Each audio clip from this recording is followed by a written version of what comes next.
तो सिप्तान खान साहब, ये खास तौर पर प्राइवेटाइजेशन वाले इशू पर तो हुकूमत की अपनी सपोर्टिव जमात अब एहतजाज की बात कर रही है। अपोजिशन जमातें भी ईद के बाद सड़कों पर होंगी। आप लोगों का क्या मौक़िफ़ है इस प्राइवेटाइजेशन वाले इशू पर?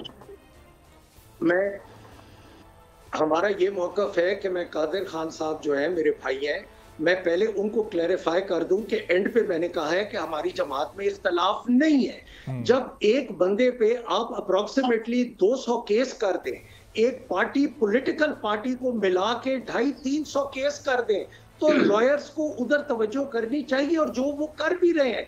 बाकी रह गया मुश्किल हालात, अच्छे हालात, सब ने अपना अपना रोल प्ले किया है। लॉयर्स इस वक्त हमारी लीडिंग पोजीशन में है, बट पॉलिटिकल डिसीजंस हमारे पॉलिटिशियंस को भी करने चाहिए। बड़ी सिंपल सी बात है। अब आ जाए प्राइवेटाइजेशन पे, तो मेरे लिए जो भाई हैं ये कह रहे हैं कि मैं एहतजाज करूंगा और मैं ये करूंगा, तो आप तो गवर्नमेंट का हिस्सा है।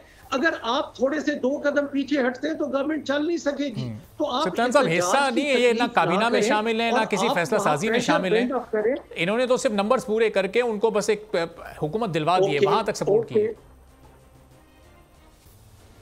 अच्छा, चले उनके फैसिलिटेटर है, चले यूं कर ले, उनके इनके बगैर PMLN की गवर्नमेंट चल सकती है? मेरा ये सवाल है। नहीं चल सकती। तो आप अपनी मर्जी करवाएं। माशाल्लाह प्रेसिडेंट आप हैं, सेनेट में आप हैं, नेशनल असेंबली में, 2 प्रोविंशियल गवर्नमेंट्स में, आपके बगैर जब एक गवर्नमेंट चल ही नहीं सकती, तो आप उनको कहें कि मजदूरों की गर्दनें ना उतारें, ट्रेन मार्च में आप वोट कैश मत करवाएं, आप हमदर्दी करें गरीबों की और वहां से प्रेशराइज करके ये फैसला वापस करवाएं। इस पे मेरा ये जवाब है। ठीक है।